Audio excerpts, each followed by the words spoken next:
Selamat pagi, Shalom. Selamat bertemu kembali dalam acara Sarapan Pagi Gereja GPDI Situbondo. Sarapan pagi ini saya beri judul Mengerjakan Kasih.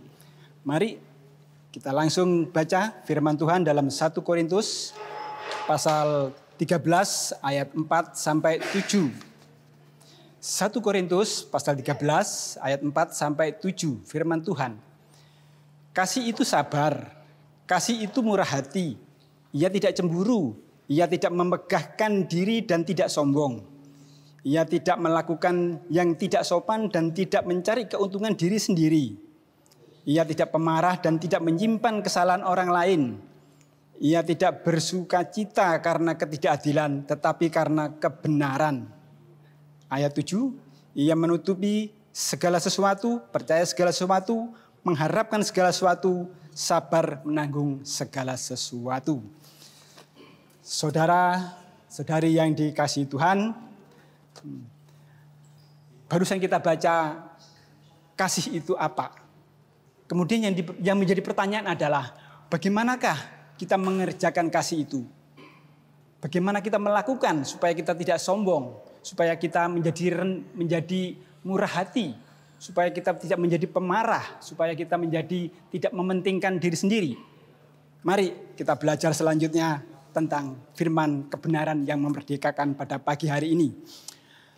Dalam kitab Roma pasal 5 ayat 8 ada tertulis, akan tetapi Allah menunjukkan kasih-Nya kepada kita oleh karena Kristus telah mati untuk kita ketika kita masih berdosa. Saudara, seperti kita tahu bahwa semua orang telah berbuat dosa dan telah kehilangan kemuliaan Allah. Tetapi karena kasih-Nya yang begitu besar Tuhan Yesus kepada kita, maka Ia yang adalah Allah yang maha tinggi, yang mempunyai segala kuasa di surga dan di bumi. Saudara yang lain kita mengatakan, Ia yang terkemuka di dunia dan di akhirat.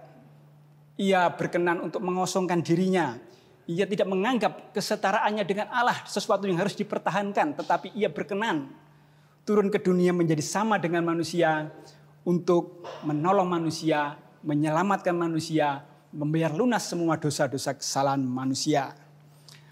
Kemudian dalam 2 Korintus 5:17 dikatakan bahwa jadi siapa yang ada di dalam Kristus, ia adalah ciptaan baru, yang lama sudah berlalu, sesungguhnya yang baru sudah datang.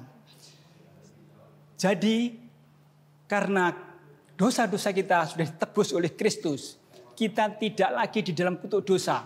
Kita sekarang hidup merdeka, bebas, lepas, mempunyai kehendak bebas. Dan kita menjadi manusia baru, ciptaan baru. Dan Rasul Paulus mengatakan dalam Galatia 2:20 bahwa namun aku hidup tetapi bukan lagi aku yang hidup, tetapi Kristus yang hidup di dalam aku. Jadi saudara yang dikasihi Tuhan, kalau kita menerima Yesus sebagai Tuhan dan Juru Selamat, kita menjadi manusia baru. Kita tidak ada di dalam kutuk dosa, tetapi kita menjadi ciptaan baru yang berkenan kepada Allah yang maha tinggi. Dan Yesus Kristus yang sudah menyelamatkan kita itu tinggal di dalam kita. Yesus ada di dalam kita. Bahkan lebih dipertegas lagi dalam 1 Korintus 6:19 yang mengatakan bahwa tubuh kita ini adalah bait Roh Kudus. Lengkapnya ditulis, atau tidak tahukah kamu bahwa tubuhmu adalah bait Roh Kudus yang diam di dalam kamu, Roh Kudus yang kamu peroleh dari Allah, dan bahwa kamu bukan milik kamu sendiri, tetapi milik Yesus Kristus. Nah, saudara yang dikasihi Tuhan, Yesus yang sudah membayar lunas semua dosa-dosa kita, yang sudah menanggung penderitaan kita, dosa-dosa kita, depresi kita, kegagalan kita, menanggung sakit penyakit kita. Yesus juga mau kita yang sudah diselamatkan itu juga mengasihi sesama kita. Seperti Yesus sudah mengasihi kita. Untuk itu, Yesus mengatakan di dalam Yohanes pasal 15 ayat ke-5. Akulah pokok anggur dan kamulah ranting-rantingnya. Barang siapa tinggal di dalam aku dan aku di dalam dia, ia berbuah banyak. Sebab di luar aku, kamu tidak dapat berbuat apa-apa. Apa artinya saudara? Artinya adalah setiap orang yang mengaku dirinya percaya kepada Tuhan Yesus, dia adalah orang yang diselamatkan, bahwa Yesus tinggal di dalam dia dan diri mereka adalah bait Roh Kudus. Tetapi kalau mereka tidak hidup di dalam Kristus, tidak menempel pada Tuhan Yesus, tidak hidup di dalam hadirat Tuhan, maka dia tidak dapat berbuat apa-apa. Oleh sebab itu Yesus mengatakan, barang siapa tinggal di dalam aku dan aku di dalam dia, ia akan berbuah banyak. Jadi setiap orang yang percaya apabila tinggal di dalam Kristus, ia akan terhubung dengan hadirat Tuhan. Maka ia akan mengalami pemulihan-pemulihan, pembaruan hatinya, pikirannya, rohnya diperbaharui. Sehingga dalam hal ini seperti judul yang saya katakan tadi, mengerjakan kasih Tuhan. Kalau kita sudah mengalami pembaruan yang dari Tuhan, maka kita akan dapat mengerjakan kasih di dalam hidup kita. Maka kita akan dapat bersikap sabar. Kita akan tidak sombong. Kita tidak akan mementingkan diri kita sendiri. Kita akan dapat murah hati. Kasih yang tidak direka-reka. Kasih yang tidak direkayasa. Tetapi kasih yang murni. Kasih yang sejati. Kasih yang orisinal. Kasih yang dari hati kita. Karena hati yang sudah diubahkan dan diperbaharui. Saudara yang dikasihi Tuhan. Saya ingin menyampaikan bahwa kasih karunia Allah yang menyelamatkan kita, yang sudah menebus dosa kita itu tidak berhenti di situ saja, tetapi terus melakukan pembaharuan di dalam hidup kita. Yaitu apabila kita seperti yang dikatakan Tuhan Yesus, apabila kita ada di dalam Yesus dan Yesus dia ada di dalam kita, maka kita akan berbuah banyak.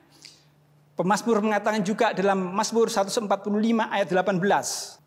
Mengatakan, Tuhan dekat pada setiap orang yang berseru kepadanya, pada setiap orang yang berseru kepadanya dalam kesetiaan. Jadi Tuhan Allah dekat pada orang yang berseru kepadanya dalam kesetiaan. Oleh sebab itu, saudara-saudara yang dikasihi Tuhan, pada pagi hari ini saya mengajak saudara-saudara sekalian, marilah kita mengerjakan kasih. Marilah kita mendekatkan diri kepada Tuhan. Marilah kita menempel kepada Tuhan. Marilah kita hidup di dalam hadirat Tuhan. Marilah kita hidup dengan merenungkan firman Tuhan. Menyembah, memuji, memuliakan Tuhan. Seperti yang diteladankan oleh Sadrak, Mesak, Abednego. Yang setiap hari 3 kali datang kepada Tuhan. Sehingga ia terhubung dengan hadirat Tuhan. Oleh sebab itu pada pagi hari ini saya mengajak saudara-saudari kita dekat dengan Tuhan, menempel dekat dengan Tuhan supaya kita terhubung dengan hadirat Tuhan sehingga hati kita diperbarui, pikiran kita diperbarui, roh kita diperbarui sehingga kita memiliki hati yang orisinal yang dapat mengerjakan kasih itu. Terima kasih, sekian renungan pada